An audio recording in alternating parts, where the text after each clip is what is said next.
This is week 6 and we are looking at a view through a window. I just, for my demo, I'm using someone else's work to work from, but I'd like you to have a go at actually looking from life and working from life. So window views are ever changing. So what I want you to be aware of is that you can pick, if you want to, a single object out of the scene that interests you and make a study from that. Or you might want to really focus on the sky, or you might want to focus on the land. But what you do need to do is to break things up evenly so that you have got even ratios of things in each section of your painting. So you need to identify where your foreground is, where your middle ground is, and where your background is. And be aware that you want to portray a sense of depth in your painting. So with your board or whatever you're working on, I'd like you to paint it first and to give yourself a base, a background base. I'd then like you to decide whether you are going to put the window frame in. If you are, then masking tape is really useful just to give it nice straight edges when you paint. And draw out your design so you know roughly where your objects are. When you've done that, you're going to be starting your actual application of paint. And I would like you to start with your darkest colours first. So I want you to identify the largest dark areas and to put those in. And by doing that, you're starting to help yourself plan your composition. So I started with a very dark blue and red, sort of dark purple. There's a lot of purples in this image, a lot of sort of purple tones.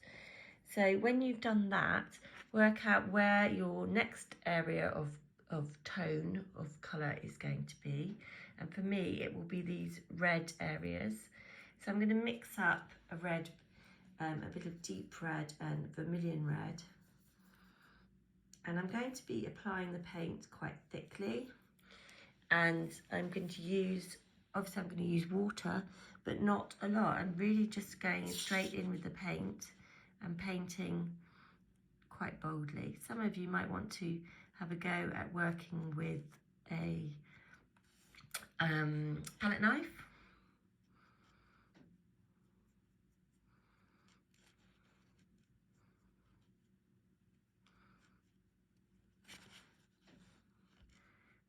So remember, with acrylic paints, we can build them up slowly and gradually. So this is just an initial application of paint. Detail can be added later with a much smaller brush. Okay, so my next tone that I'm going to add are the purple shadows that I can see, the dark shadows. And to make that colour, I'm going to mix up a ultramarine blue, and I'm going to use with it some warm red so that I get a really deep purple tone.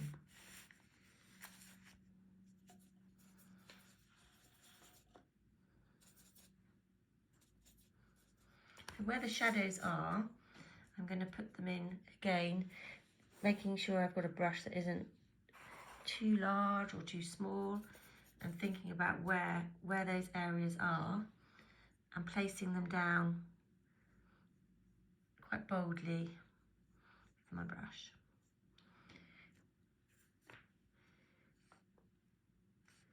So at the back here, in between the boats,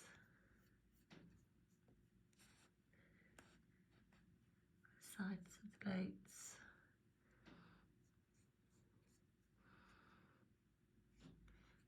and underneath this one here. When I've done that, I'm going to move on to this wall area here, which is a sort of a purple grey. So it's lighter than the back wall, so I'm going to mix up using my burnt umber, and I'm going to add it to my already mixed purple and add some white, so that I get a slightly lighter tone.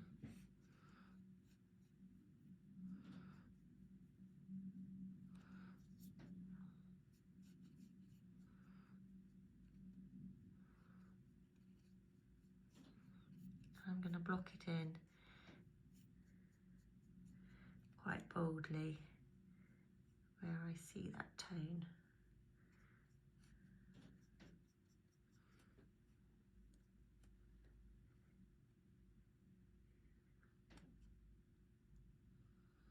The next stage for me is going to be addressing the houses on the back and the actual, these sort of lighter areas here.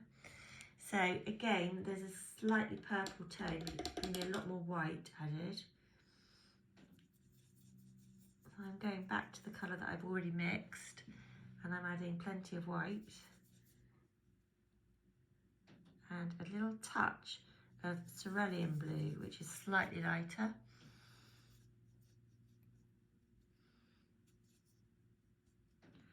And I'm going to block that in, and because I've got my masking tape down, I can paint over the top of that and just be quite bold with how I apply the paint.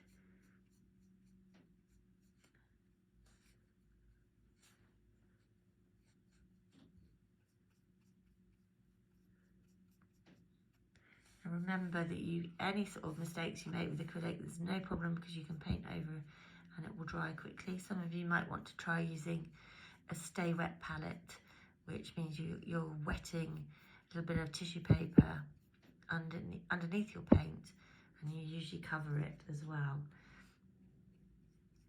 So this foreground area here, where the beach pebbles are, I'm going to go lighter again. So I'm adding even more white and a touch more cerulean blue as well, making it slightly brighter because I want it to stand out.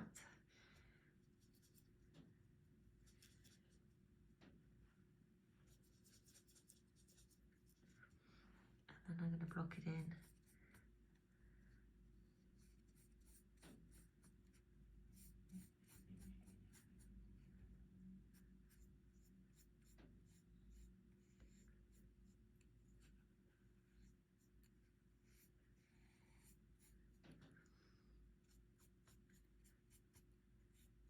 You might want to simplify your viewpoint for yourself and just think of it in terms of blocks of tone and colour. And as I said, just choose one object to really bring out and emphasise.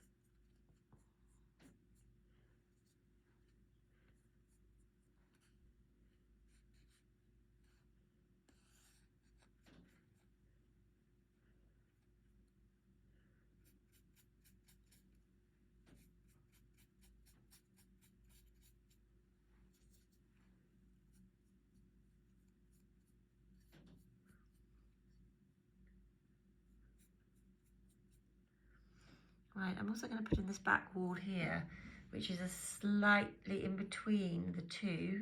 So I'm going to mix in a little bit of burnt umber as well. How you work in terms of which area you paint first is up to you, but usually you do go dark to light and probably from the top to the bottom as well.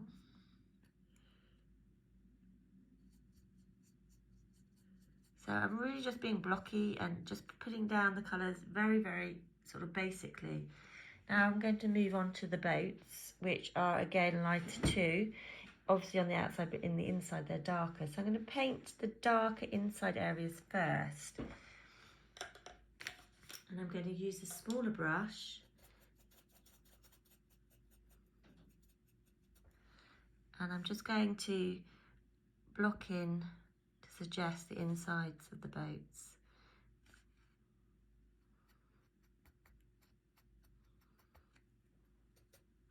I can go back to all these areas and I can push the colours, tones, so they are bolder later. Okay, I've also got this foreground area here of the shelf, which has got sunlight in. So I'm going to put the darker tone down first. Brush.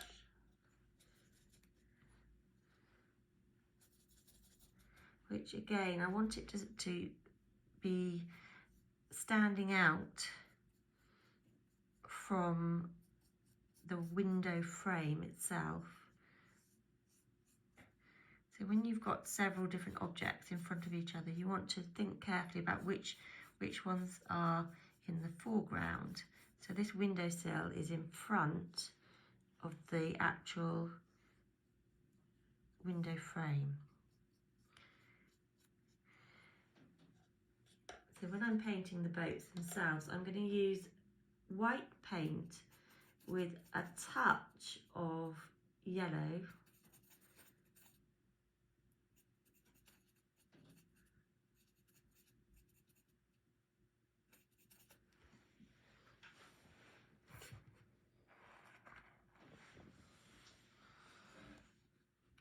And I'm going to just really, again, be quite generous with the paint and just block in the actual shape of the boat.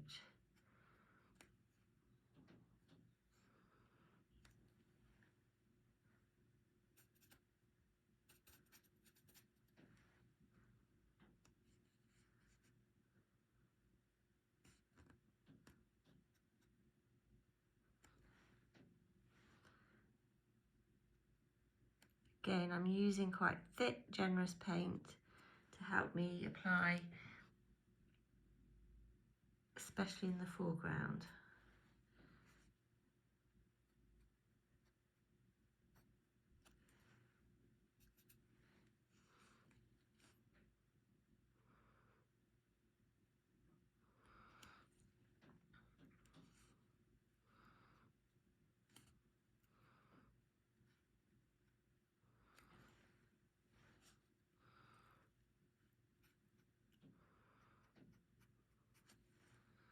Once I have all the shapes blocked in, I can start to think about adding more layers. So I'm going to show you the other painting that I have been working on, and I just want to point out a few more areas of detail and how you're going to work in with the detail. So when you have taken off your masking tape, you're going to, if you have done a window frame, put that in quite soon, and again make it darker so that we have some sense of space in our painting. I also want you to think about adding in texture with your mark making, paint mark making.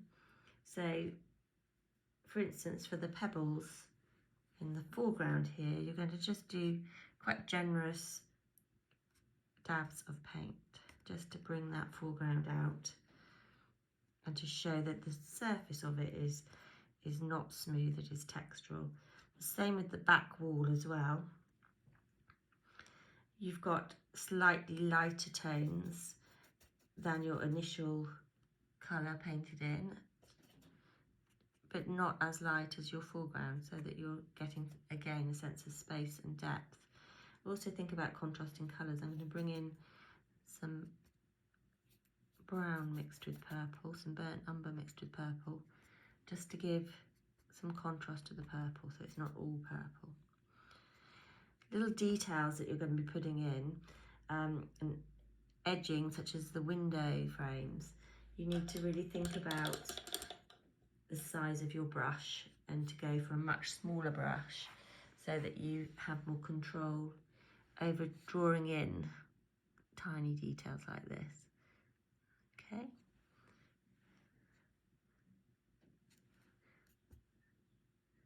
Be aware of how much water as well. You don't want too much water on your brush. Another key thing is things showing where the light is on your painting. So this area here is on the windowsill, and there's a very small dish here. So I'm going to outline that dish with some white paint just to make it stand out a little bit and to sort of emphasize the light that is hitting the bowl. And also on the windowsill here, make sure you have a sense of, if there is light hitting, that it is painted in. Some of the boats, if you're working from this image, have got some quite sort of clear sort of stripes on them. So again, you might want to think about what colour you choose.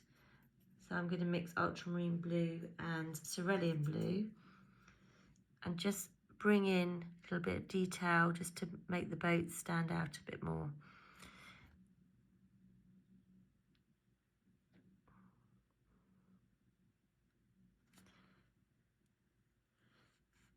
And just add some bolder colours as well.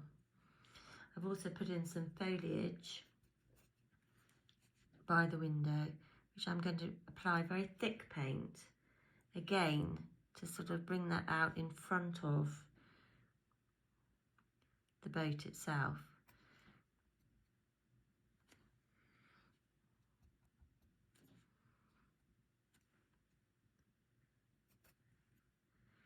Little details on the sails as well can be put in. A bit of edging.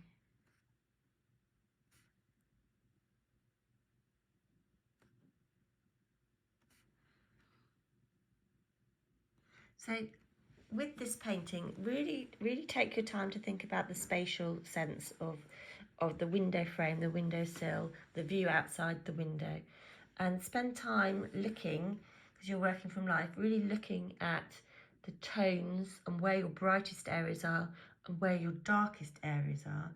Make sure you do save all the little details till last, and remember when you start applying your colour, think I'm going from large to small.